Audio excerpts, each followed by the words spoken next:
Bonjour à tous, on se retrouve donc au lendemain de la session 2024 du brevet d'initiation aéronautique et je vous sors cette vidéo pour vous faire un corrigé complet de l'épreuve. Il y aura même le corrigé de l'épreuve d'anglais.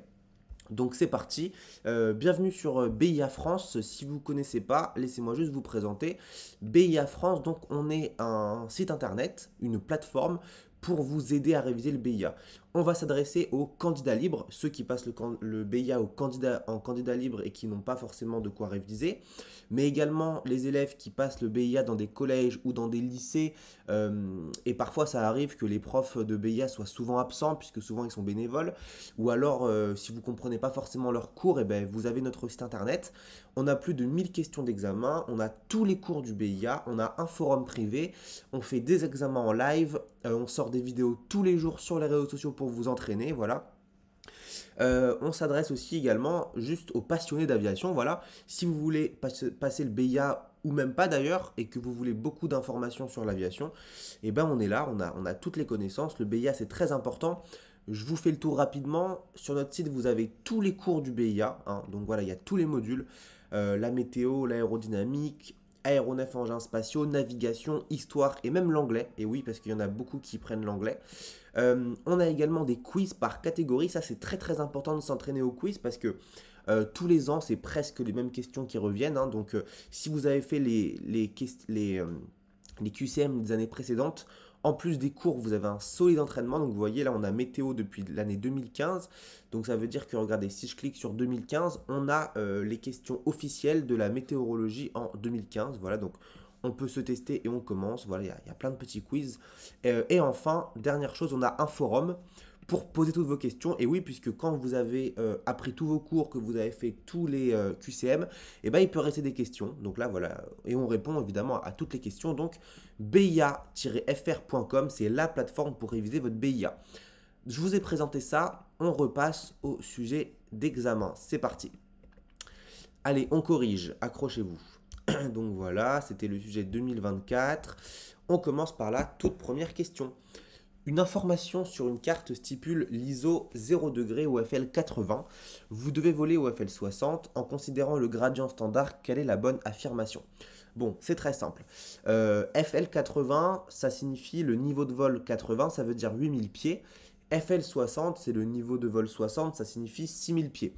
Dans nos cours et puis dans l'aviation, on sait qu'il y a une règle qui dit que dans l'atmosphère, on va perdre 2 degrés de température tous les 1000 pieds. Voilà. Entre le niveau 8000, entre 8000 pieds et 6000 pieds, on a bien 2000 pieds de différence. Ok. Donc si au niveau 80, on est à 0 degré et qu'au niveau 60, on veut savoir à quelle température on est, comme on va baisser dans l'atmosphère, on va donc prendre en température et donc on aura plus 4 degrés. Et oui. Donc ça veut dire qu'au FL 80, on a 0 degré. Au FL 70, on aurait 2 degrés.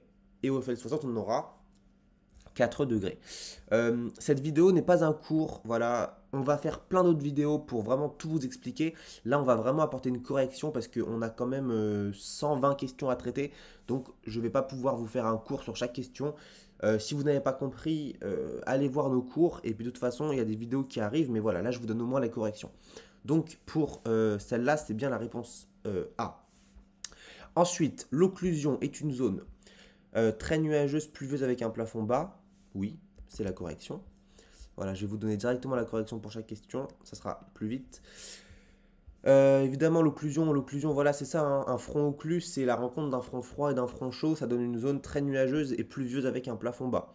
Une structure frontale. Qu'est-ce que c'est qu'un front? Un front, c'est une rencontre de deux masses d'air différentes. Elles ne se mélangent pas, elles rentrent en conflit.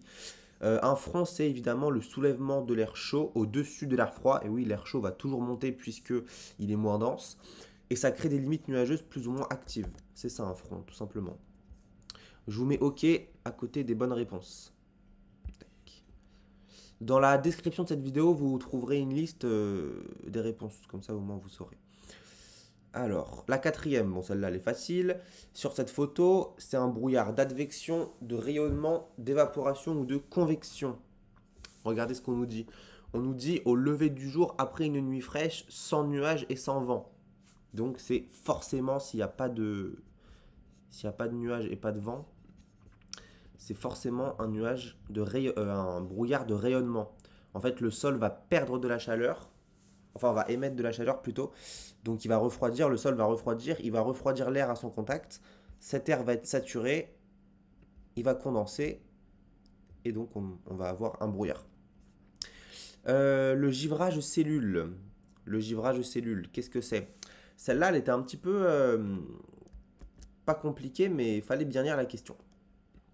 En fait, un givrage cellule, c'est quand l'avion, il y a du givre qui se crée dessus, hein, plus particulièrement sur la cellule, donc on va comprendre surtout le fuselage et le cockpit. C'est dû au vol dans des couches saturées en eau liquide, en fait, ça veut dire dans des couches d'atmosphère très humides et à des températures qui sont en dessous de zéro. C'est comme ça que se crée le givre. Les nuages particulièrement recherchés par le vol à voile, qu'est-ce que c'est? Eh ben, c'est les cumulus évidemment, parce que les cumulonimbus c'est trop dangereux, les altocirrus voilà, et les nimbostratus non plus. Pourquoi les cumulus? Parce que sous un cumulus il y a des ascendances, ça veut dire que l'air chaud va monter, donc quand un planeur par exemple va passer en dessous, eh ben, il va monter, et c'est très efficace puisqu'un planeur n'a pas de moteur, donc il doit se débrouiller pour monter sous les cumulus. 1.7, alors celle-là c'est du par cœur. À la latitude de Paris, l'altitude et la température moyenne de la tropopause, c'est quoi? Moi, c'est du par cœur, il n'y a pas de secret. À la latitude de Paris, la tropopause est à 11 km d'altitude et moins 56 degrés. Voilà. La tropopause, c'est quoi? C'est la limite de la troposphère, dans laquelle évoluent les avions, grosso modo. Alors, celle-là, fallait bien la lire aussi. En atmosphère standard, la masse volumique de l'air, c'est quoi? Il y avait des petits pièges là-dessus. La masse volumique de l'air ici, regardez, vous auriez pu être tenté de mettre 1225 kg par mètre cube, mais c'est pas ça, évidemment. C'est 1,225 kg par mètre cube. Après, regardez les autres, les unités sont pas bonnes. Si l'air pesait plus d'une tonne par mètre cube, je vous jure qu'on aurait le dos musclé. Donc c'est bien 1,225 kg par mètre cube. La surface atmosphérique se situant vers 11 000 mètres d'altitude, c'est quoi? On l'a fait juste avant du coup. C'est la tropopause. Regardez, vous aviez la réponse juste là. Hop, l'altitude et la température moyenne de la tropopause, on avait dit 11 km. Ben là, on se retrouve avec 11 km. Enfin, avec, oui, vers 11 000 mètres, vers 11 km. Donc la 9, c'est la B. La 10, le préfixe des nuages dans la base est la plus élevée. Encore une fois, c'est du par cœur. C'est évidemment le cirro. Hein. Cirrocumulus, cirrostratus, voilà. C'est les nuages de l'étage supérieur. Alors, tac. La 11. Les deux principaux composants, excusez-moi, de l'air. Bon, je sais pas où c'est passé. Tac, tac. Donc les deux principaux composants de l'air sec sont le diazote et le dioxygène. Ça, pareil, c'était à savoir par cœur. Alors j'ai mon petit verre qui s'est enlevé. Je vais le remettre. Tac. Okay. Alors, hop. Je vous mettrai en descriptif de la vidéo, je vous mettrai le sujet ainsi que les bonnes réponses vertes là pour que vous ayez tout. Comme ça, vous pourrez tout voir. Dans l'hémisphère nord, le phénomène météorologique représenté sur la figure ci-contre, qu'est-ce que c'est? Bon, celui-là, si vous connaissez le cours, il n'était pas dur. Qu'est-ce qu'on voit? On voit que le vent il tourne dans le sens des aiguilles d'une montre, donc dans le sens horaire, et qu'en plus, il y a ce qu'on appelle une subsidence. Ça veut dire que l'air va tomber, et en tombant, il va s'assécher. Quand un air s'assèche, ça veut dire que le temps n'est pas humide, hein, bien au contraire, qu'il y a du beau temps, donc qui fait beau. En général, il fait beau où? Dans les hautes pressions, donc dans les anticyclones. Et on a un déplacement du vent dans le sens horaire, donc plus de doute, c'est bien un anticyclone. Donc là, il fallait reconnaître l'anticyclone. C'est dans le cours, tout simplement. Tac. Allez, on passe à la suivante. Les instruments de mesure du vent en surface sont placés sur un pylône à 10 mètres. Pourquoi? Eh bien, c'est pour éviter les effets de couche. Et oui, puisque au niveau du sol, eh bien, tout simplement, il arrive qu'il y ait des turbulences créées par des bâtiments, par du relief. Donc on place les instruments de mesure du vent à 10 mètres pour pas qu'ils soient trop influencés par ces turbulences, j'ai envie de dire. Donc la 13, c'était bien la B. La 14. Tac, eh ben, il est passé ici. Tac. La 14. Une masse d'air instable, c'est quoi? Une masse d'air instable, c'est dû à un soulèvement d'air chaud de basse couche. Et oui, l'air chaud va se soulever puisqu'il va être moins dense. En montant dans l'atmosphère, il va se refroidir. L'air qui est, enfin excusez-moi, la quantité d'eau à l'intérieur va devenir saturée. Enfin, l'air va être saturé. Ça va créer des nuages et donc ça va faire des masses d'air instables. Très intéressant pour les voleurs, enfin ceux qui volent en planeur. 15. Les courants de vent puissants que l'on rencontre à très haute altitude. Ils sont nommés les jet stream. Voilà, ça c'était encore une fois le cours. Je ne sais pas si vous avez remarqué, mais dans cette session du BIA, je remarque vraiment énormément de questions des années précédentes. Je pense qu'il y a plus de 3/4 du sujet sur des questions qui sont déjà tombées. Donc d'où l'intérêt vraiment de refaire les annales. La 16, dans un message aéronautique, le groupe de température indique plus 12 degrés sous abri et plus 4 degrés de point de rosée. Le point de rosée, c'est quoi? Le point de rosée, c'est la température à laquelle une masse d'air va saturer. Ça veut dire en fait qu'il va y avoir de la condensation qui va apparaître. Ça veut dire que en fait, la masse d'air va avoir trop d'eau concrètement. Et donc l'eau elle va former des petites gouttelettes. C'est ça que ça veut dire. Donc évidemment, la réponse c'est ça. La masse d'air serait saturée pour une température qui atteindrait 4 degrés. Mais bon, pour l'instant on est à 12 degrés, donc l'air n'est pas encore saturé. Une traîne, qu'est-ce que c'est qu'une traîne? C'est une zone de bonne visibilité entrecoupée d'averses à l'arrière d'un front froid.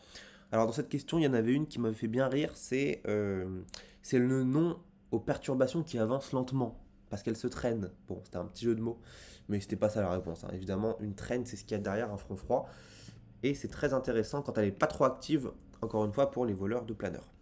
Enfin, pour ceux qui font du planeur. Le sens de rotation des vents dans l'hémisphère nord, ben, ça revient à la question qu'on avait dit, hein, horaire dans un anticyclone, regardez, il n'y a pas de piège, hein, tout s'entrecoupe. Là, on voit que c'est un sens horaire, on avait choisi anticyclone, bah, encore une fois, c'est logique, c'était l'anticyclone. Alors,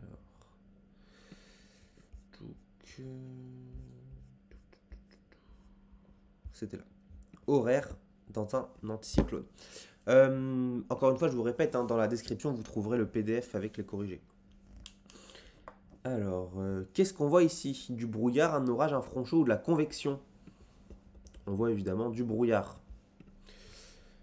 Lorsque des cumulus sont annoncés, qu'est-ce que ça indique au pilote?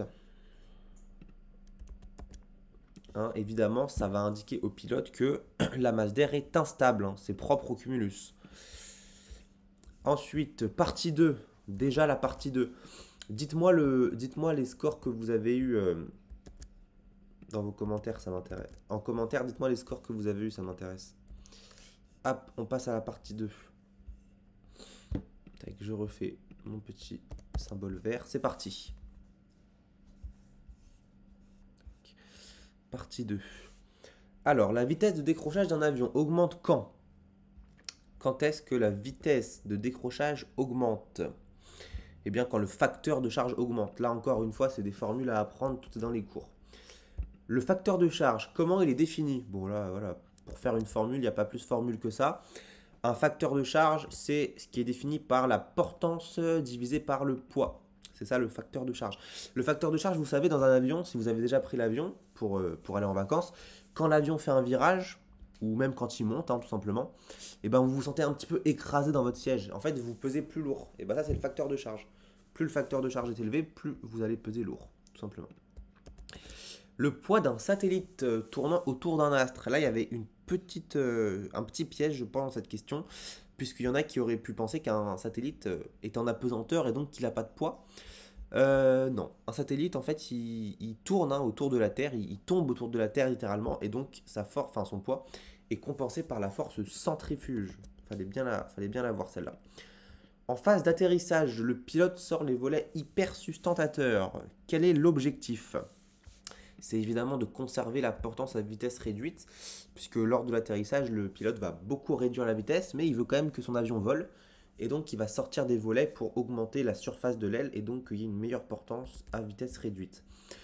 Les dispositifs hypersustentateurs ont pour but, bon bah ça revient un peu à la question d'avant, ça a pour but tout simplement de diminuer la vitesse de décrochage dans certaines phases de vol, comme le décollage et l'atterrissage. Hein, voilà. Ça, c'était assez évident. Si vous n'avez pas compris des questions, encore une fois, je ne vais pas expliquer tout dans cette vidéo, mais donnez-moi vos questions dans les commentaires et je me ferai un plaisir de vous répondre en détail. Donc n'hésitez pas. La distance de roulage nécessaire au décollage diminue lorsque la température diminue. C'était la seule bonne réponse. Quand la température diminue, en fait, l'air il devient plus dense et donc on va dire que les ailes d'un avion peuvent mieux comment expliquer, peuvent mieux s'appuyer, on va dire, sur l'air. Voilà. Ce qui est totalement l'inverse, quand l'altitude augmente, il y a moins de pression, température augmente, l'air est moins dense, et composante devant-arrière, c'est l'inverse, ça va pousser l'avion en avant, et donc ça va pas du tout diminuer sa distance de décollage. Tac. Allez, c'est parti, on continue. Tac. Je remets le petit texte vert. Non, ça passe pas ici. Hop. Pourquoi ça veut pas?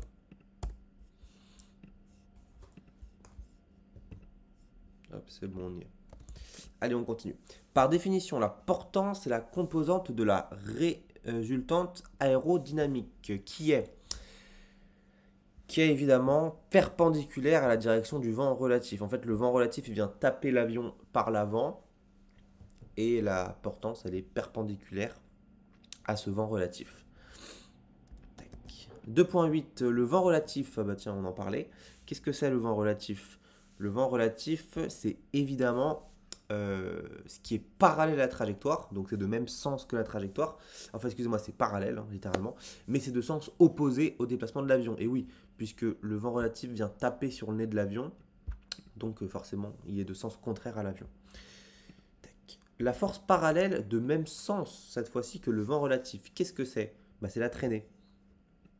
Elle va venir tirer l'avion, donc c'est dans le même sens que le vent relatif.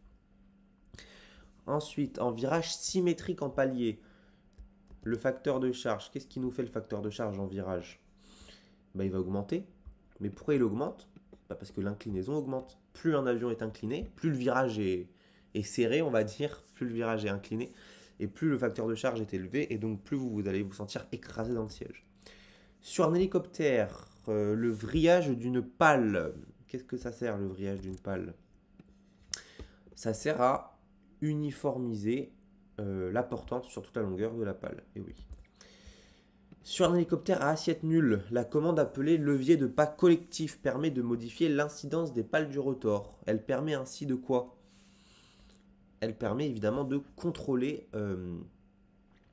Alors attendez, la D... Eh oui, excusez-moi. Le pas collectif, il permet évidemment de modifier la portance pour le faire monter ou descendre. Voilà. En fait, le pas collectif d'un hélicoptère, c'est ce qui va gérer son altitude, en fait. Hein. C'est ce qui va gérer le fait de le faire monter ou descendre. Bon, je sais, vous avez peut-être pas beaucoup pris l'hélicoptère, mais il faut le savoir. Allez, on continue. Tac. Alors, c'est parti. L'angle de calage d'une aile. Ouh, celle-là, il fallait la savoir aussi. Alors, l'angle de calage d'une aile, c'est évidemment quoi? C'est évidemment la corde de profil de l'aile et l'axe longitudinal de l'avion. C'est en fait l'angle que va former l'inclinaison de l'aile avec le fuselage, hein, grosso modo. Plus la finesse d'un planeur est élevée, plus la distance qu'il peut parcourir est élevée. Un planeur d'une finesse 40, il va pouvoir parcourir 40 km à 1 km d'altitude. Et un planeur de finesse 80, il va pouvoir nous faire 80 km à 1 km d'altitude. Parmi les éléments suivants, celui qui a une influence sur le centre de gravité, c'est lequel? C'est évidemment le niveau de carburant dans les réservoirs. Tac. C'est pour ça qu'il y a beaucoup d'avions. Beaucoup d'avions de ligne, ou pas forcément avions de ligne, on peut envoyer du carburant dans un réservoir ou dans l'autre pour modifier le centre de gravité. il y a une pompe qui va envoyer du carburant à gauche, à droite, à l'avant, à l'arrière, justement pour modifier ce centre de gravité, selon les besoins du pilote. 2.16, le décollage d'un avion se fait toujours face au vent. Et là, franchement, cette question a été sur nos vidéos Instagram, hein. C'est notre vidéo la plus vue, elle a 300 000 vues. Et la réponse a été sur notre compte Instagram. Donc si vous nous suiviez, vous avez la réponse. Le décollage d'un avion se fait toujours face au vent pour évidemment décoller sur une distance plus courte. Il y a plus d'air qui va arriver sous les ailes et les ailes vont ainsi mieux porter, grosso modo.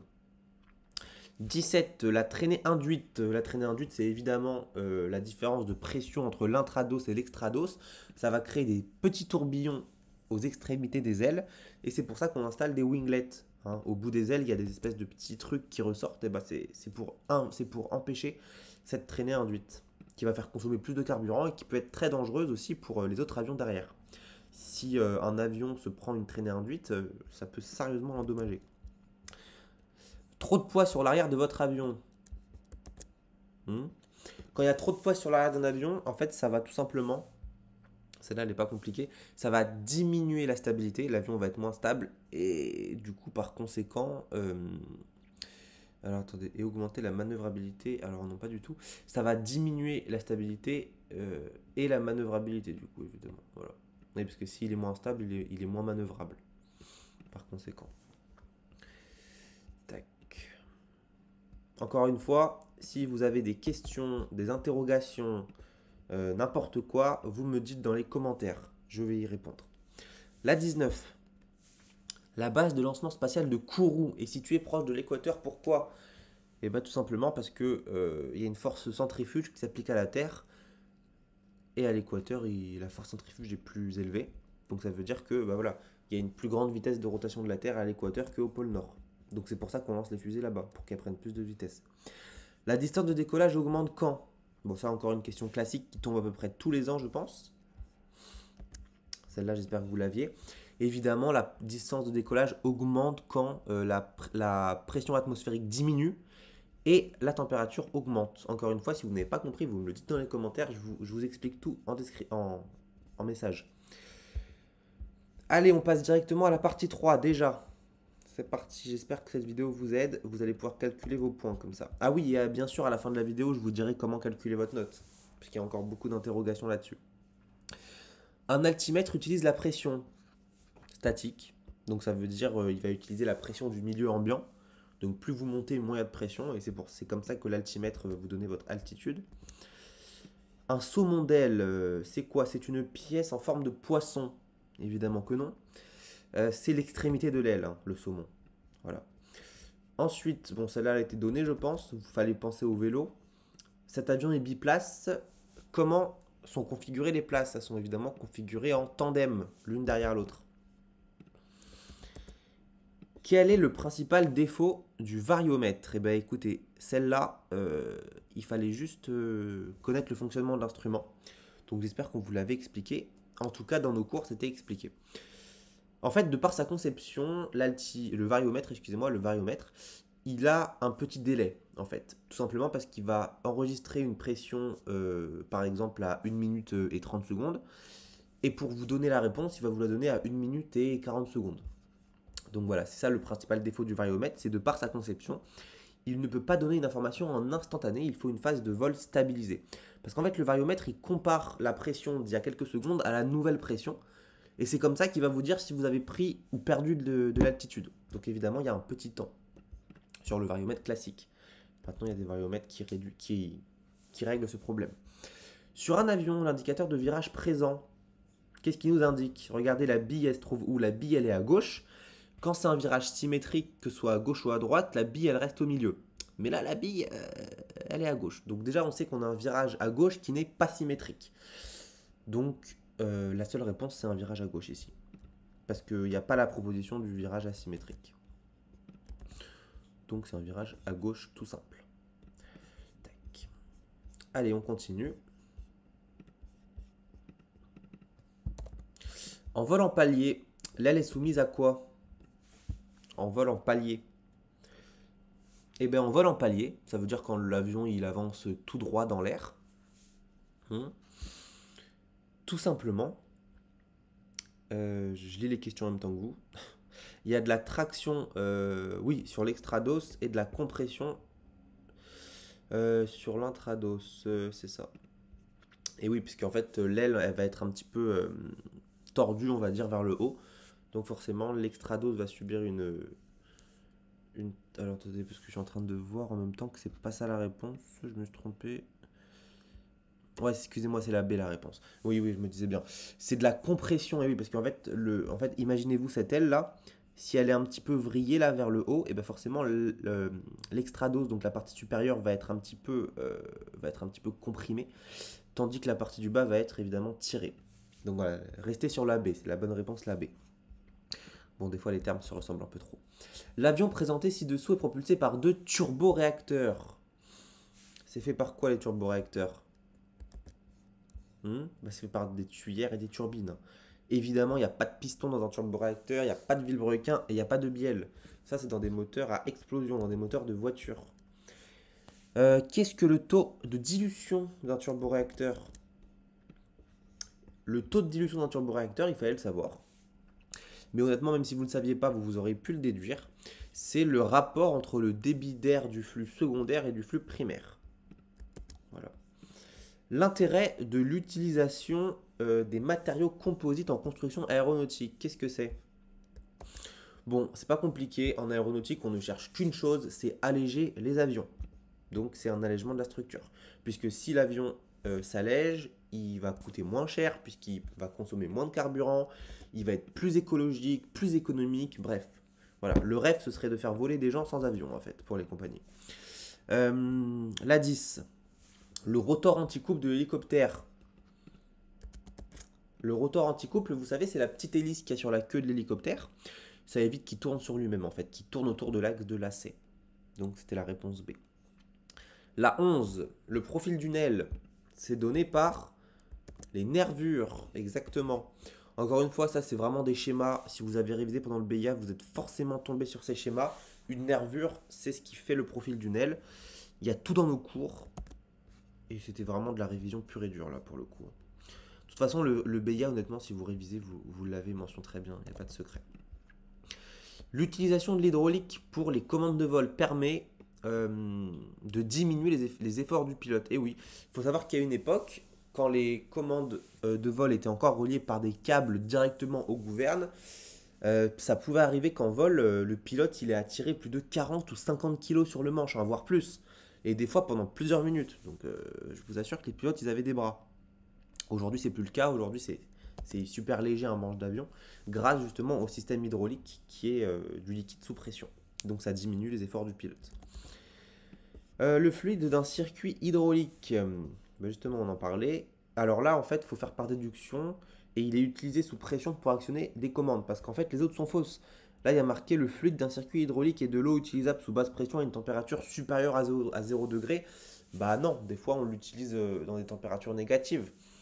Donc il faut vraiment faire par déduction et en relisant, vous voyez que la bonne réponse, c'est uniquement utiliser sous pression pour actionner des commandes.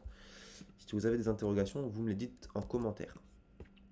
Ici, bah voilà, encore une fois, c'est du court. Un avion en aile en flèche est présenté par la figure B. Hein, ça forme une flèche. Il faut s'imaginer une flèche d'arc. Donc, bah, c'est une flèche. Quand l'horizon artificiel vous indique cette position, l'avion, il est comment? Regardez, il est dans la partie claire, donc déjà, il est le nez vers le ciel. Et là, le petit triangle nous indique qu'il est sur la gauche. Donc, il est cabré et incliné à gauche.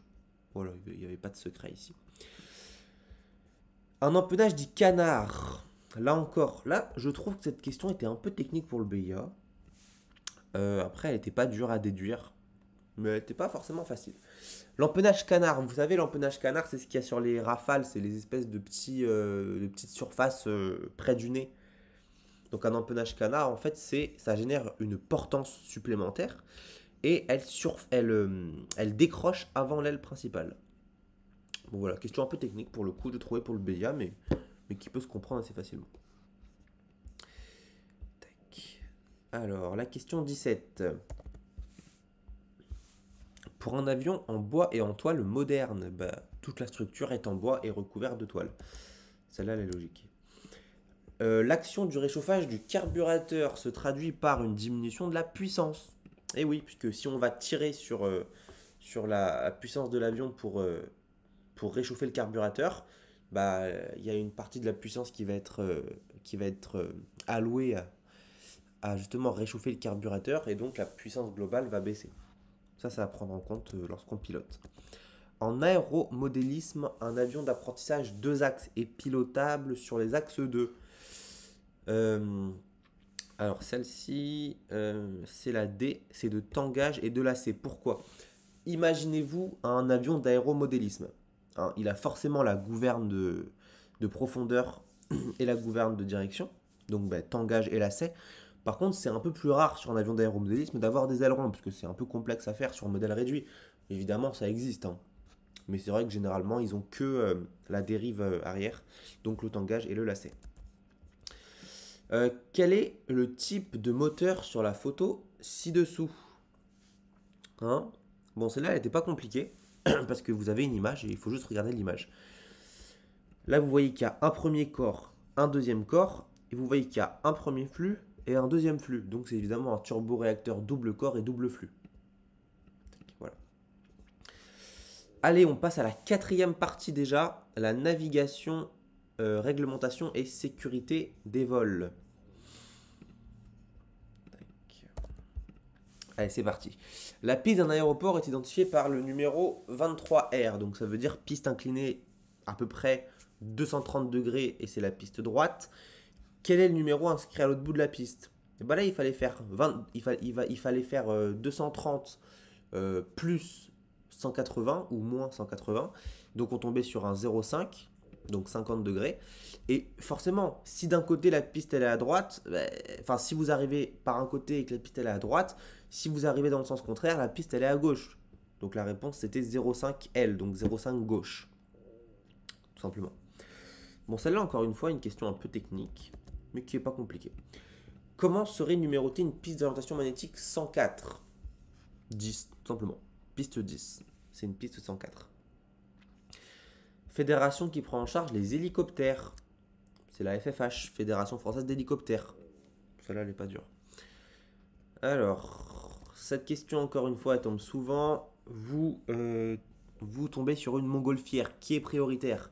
C'est la montgolfière, puisque c'est la moins manœuvrable. C'est la plus compliquée à faire bouger. Donc c'est la montgolfière, évidemment, si vous êtes en avion, vous pouvez la contourner facilement. Donc, vous utilisez la montgolfière prioritaire. Voilà, là c'est la montgolfière est prioritaire et vous devez modifier votre trajectoire pour l'éviter. Pas logique. Vous n'allez pas lui foncer dessus en lui disant pousse-toi quoi. En vol de nuit, vous apercevez un avion qui s'éloigne de vous, donc vous êtes derrière l'avion, vous avez la queue face à vous. L'ordre des couleurs, c'est évidemment le rouge à gauche, le blanc au milieu et le vert à droite. Un espace de classe G, c'est un espace qui est non contrôlé. Alors, un 1000 nautique. Ah, celle-là, j'ai bien aimé le petit piège. Enfin, le petit piège, petit. Un 1000 nautique, c'est combien? C'est évidemment 1852 mètres ou 1,852 km. Fallait pas la rater. En France métropolitaine, en un lieu déterminé, j'ai trouvé cette question un petit peu fourbe sur la formulation. En fait, la nuit aéronautique, elle va commencer 30 minutes après le coucher du soleil et elle va se terminer 30 minutes avant le lever du soleil. Là, il fallait bien lire. Pour la sécurité des vols, la qualité qu'il faut avoir en priorité, c'est une bonne connaissance de soi, de ses limites et de sa machine. Très important, le facteur humain. Vous allez en entendre parler pendant toute la carrière. Le pied correspond à une distance de 0,3048 mètres, logique. Puisque souvent, on multiplie ou on divise par 3 pour passer des pieds au mètre ou inversement. Par exemple, 1000 pieds, c'est à quelque chose près 300 mètres. Vous effectuez un vol à l'estime. Cette technique, c'était la technique des anciens, hein, en fait. On détermine un cap à prendre, on va estimer son heure d'arrivée. Et donc, par exemple, si vous estimez que sur le cap 180, vous arrivez à Montreuil à 16h, jusqu'à 16h, vous allez voler au cap 180. Et quand votre montre indique 16h, vous êtes à Montreuil, normalement. Donc c'est ça, en fait, un vol à l'estime. Bon, c'est une technique qui est plus fortement très utilisée, encore moins chez les professionnels, mais c'est une technique qui est sympa. Alors là, celle-ci, c'est la combien? La 4,12. Alors, le calage de 1000 hectopascales est affiché sur deux appareils. Ok. L'appareil 1 se rapproche d'une masse d'air froide, tandis que 2 se rapproche d'une masse d'air chaude. À altitude indiquée constante, comment va évoluer l'altitude réelle des deux appareils? Il y a une phrase qui dit plus froid, plus bas, plus chaud, plus haut. Donc, l'altitude de 1, en fait, elle va diminuer. Donc l'altitude réelle de 1 diminue et l'altitude réelle de 2 augmente. Plus froid, plus bas, plus chaud, plus haut. Voilà, je ne vais pas expliquer ce concept dans cette vidéo, mais si vous voulez l'explication concrète, faites-moi un commentaire et je vais vous répondre. Tac. Allez, c'est parti. La 13. Le code standard d'un transpondeur VFR, qu'est-ce que c'est? C'est 7000 évidemment. Ça veut dire si on ne vous a rien attribué, si tout va bien dans votre avion, vous mettez le code transpondeur 7000 et ça indique à la tour que tout va bien. Un avion de ligne effectue... Ah, ça encore une fois, on l'avait dans nos vidéos cette question. Si vous avez regardé nos vidéos, vous aviez la réponse. Un avion effectue la liaison New York-Paris à 900 km/h et en plus il rentre dans un jet stream à 300 km/h dans la même direction. Les vitesses vont s'additionner, ce qui va nous donner 1200 km/h. Pour voler en France, les avions certifiés doivent obligatoirement posséder un CEN et un CEDN, un certificat de navigabilité et un examen de navigabilité. Au bout de 10 minutes de vol, vous ressentez des nausées. Vous vomissez. Vous êtes victime de quoi? Évidemment d'un conflit vestibulo-visuel. C'était un peu pareil que dans les montagnes russes en fait. Vous vous sentez pas bien. Lorsqu'un numéro de piste est entouré sur une carte VAC, ça veut dire que c'est la piste à utiliser en cas de vent nul ou en cas de vent faible. Un DME affichera la distance entre la station et l'avion correspondant à la distance oblique qui les sépare. Ça aussi, il fallait le savoir. On est déjà à la fin. Ouais, ok, cool. On passe à la dernière partie. Toute dernière partie. Alors, je vais faire l'anglais aussi pour ceux qui ont pris l'anglais. Mais là, c'est la dernière partie normale, on va dire. Souhaitant vous questionner sur vos connaissances, le contrôleur aérien vous demande à quoi correspond l'indication VAR 2°E. Regardez, c'est juste là. Et en fait, c'est ce qu'on appelle la déclinaison magnétique, à ne pas se tromper avec la déviation magnétique. C'est vraiment la déclinaison magnétique. Tac. La piste principale de Brest a une orientation magnétique 0,7 right et 25 left à un instant donné. Le vent est du 270 degrés pour 10 nœuds. Vous décidez de quoi? Là, regardez, un vent du 270 pour 10 nœuds, c'est pas un vent violent. Et vous avez une piste qui est orientée à 250. Donc voilà, de 250 à 270, déjà, le vent de travers n'est pas énorme. Et en plus, la puissance du vent n'est vraiment pas violente. Donc, vous pouvez clairement prendre la piste 25. Il n'y a aucun souci. Je vous mets le petit truc vert. Hop, voilà, vous décollez de la piste 25. C'était la réponse. Attendez, que je regarde. Oui, ok. Ah oui, excusez-moi, oui, voilà, c'est maintenant la dernière partie. Je m'étais un peu trop avancé. Tac. Allez, c'est parti, on passe sur l'histoire. Marcel Bloch ou Marcel Dassault, il a inventé quelle hélice? Il a inventé l'hélice éclair. Ça aussi, il fallait le savoir. Le passage du mur du son en chute libre. Qui c'est? C'est évidemment Félix Baumgartner en 2012. Vous savez, c'est la vidéo où le mec qui saute de l'espace avec la sponsorisation Red Bull. Et il a passé le mur du son en chute libre. Et il va très bien, il a atterri d'ailleurs. En novembre 2014, la sonde Rosetta a déposé sur la comète Churyumov, c'est du russe, un robot qui est appelé Philae.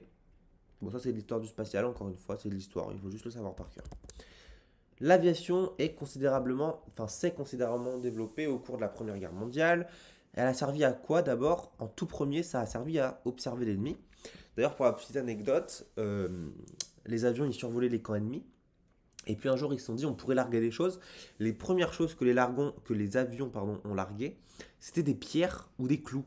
Donc les mecs, ils se baladaient, ils se prenaient des pierres ou des clous dessus. C'était les premiers obus, en fait, concrètement. Le premier constructeur français à lancer une ligne, déjà quand vous entendez aéropostale, c'est l'ATCOR, c'est tout. Il n'y a pas d'autre sujet. Donc voilà, lui, France-Amérique, ligne postale, c'est l'ATCOR.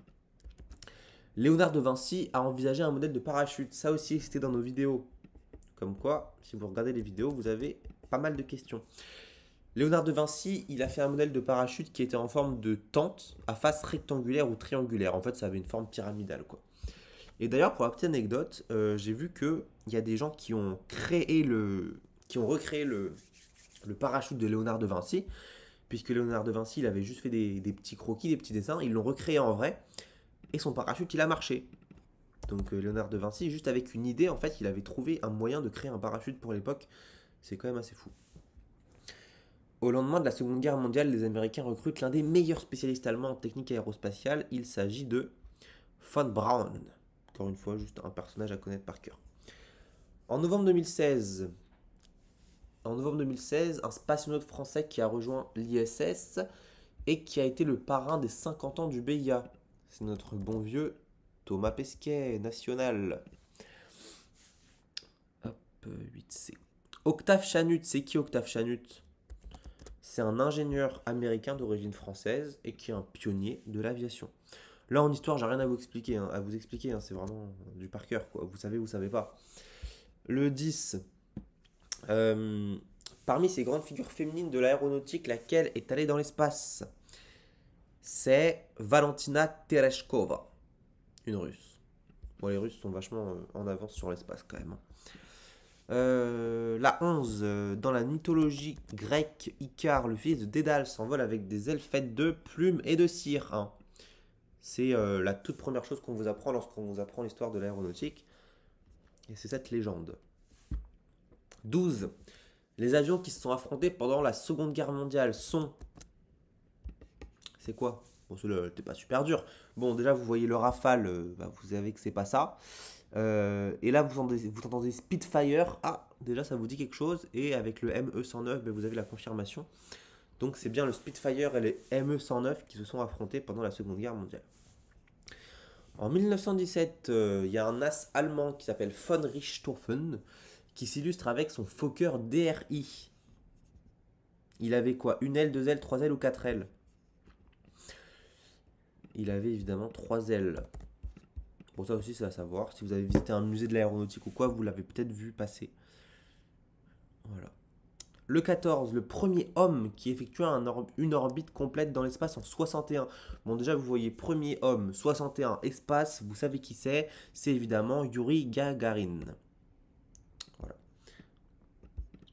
Dans les années 30, les Allemands deviennent les leaders mondiaux de la construction des planeurs. Pourquoi?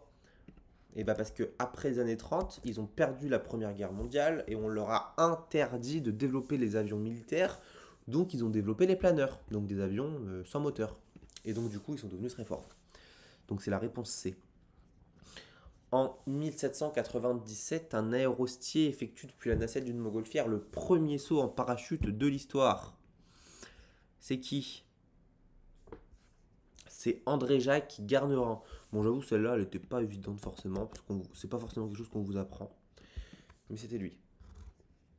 Peu de temps après le vol d'un ballon à air chaud, le physicien Jean-Charles réalise le premier vol d'un quoi? D'un quoi? D'un ballon à gaz. D'ailleurs, c'est pour ça que le ballon à gaz, on appelle ça la charlière. On dit montgolfière, mais un ballon à gaz, c'est une charlière, alors qu'une montgolfière, c'est un ballon à air chaud.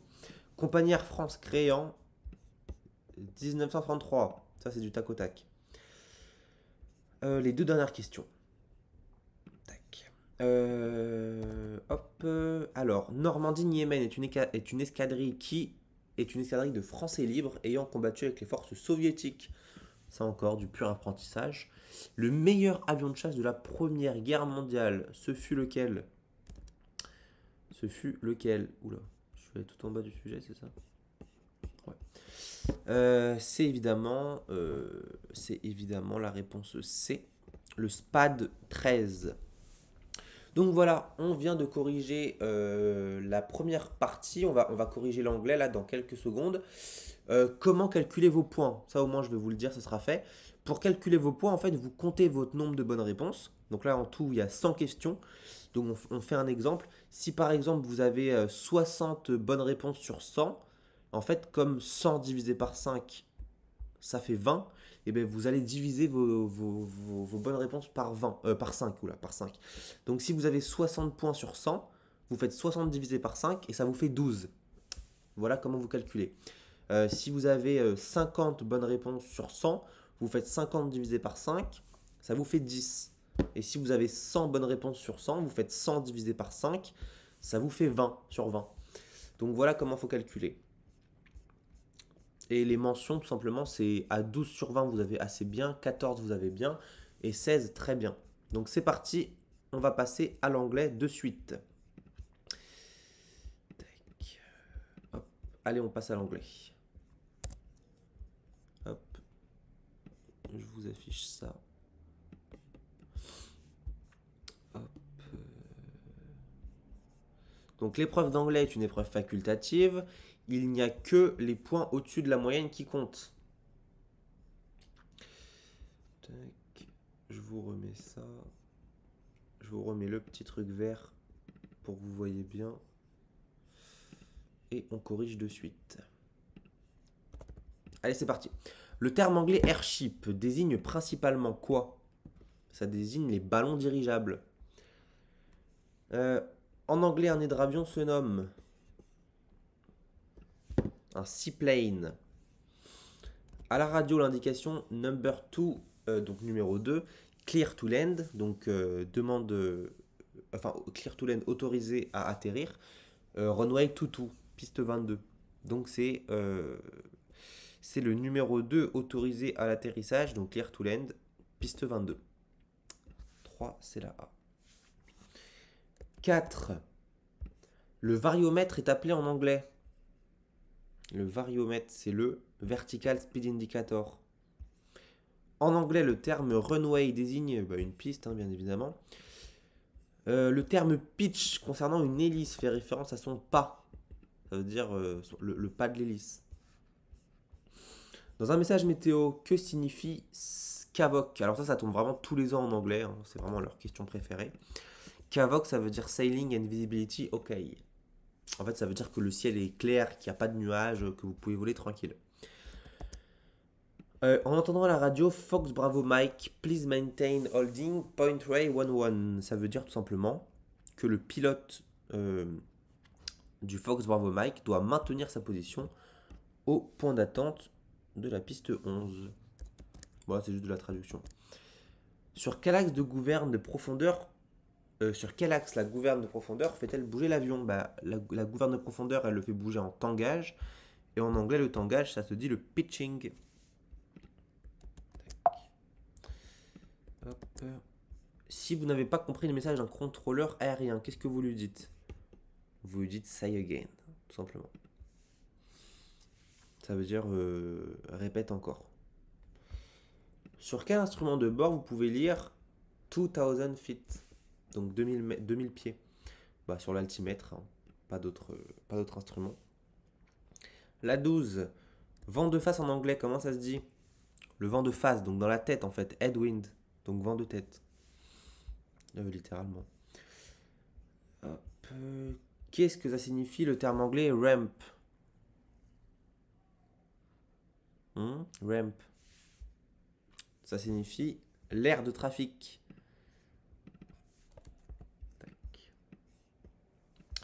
À quoi sert le trim tab?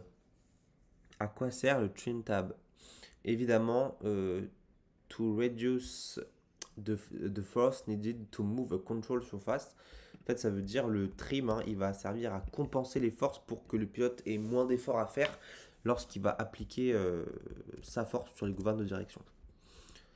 La 15, Fox Bravo Victor line up, clear for takeoff, runway 31 left. Qu'est-ce que ça veut dire? Line up, ça veut dire alignez-vous, ça on le sait.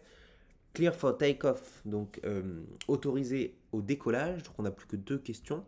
Et piste 31 left, donc 31 left gauche, donc c'est la réponse D. 15D. Allez, c'est parti. En anglais, l'expression prêt au décollage, piste 12, comment ça se dit? Ça se dit ready for take-off, runway 12. Ready, ça veut dire prêt. Donc là, vous n'avez qu'une bonne réponse dans tous les cas. Les 3 axes autour desquels un avion peut se mouvoir sur les axes de roulis, tangage et lacet. C'est roulis, en premier roulis, donc c'est roll. Donc on a 3 questions. Tangage, c'est pitch. Et lacet, c'est yaw. Donc roll, pitch et yaw. C'est la 17, c'est la C. Le terme anglais qui désigne la manche à air. Qu'est-ce que c'est une manche à air en anglais? C'est windsock. Donc en fait, chaussette avant. C'est comme ça qu'on dit manche à air en anglais. Et enfin, les 2 dernières questions, après on a fini. L'expression prendre un cap, comment ça se dit? Là, il y avait un petit piège quand même. Hein. On dit to set a heading et pas du tout to take a cap. Donc il y avait une petite piège quand même. Et enfin, la dernière. L'expression all short runway 27 se dit, ça veut dire maintenez la position au point d'entente 27. Tac.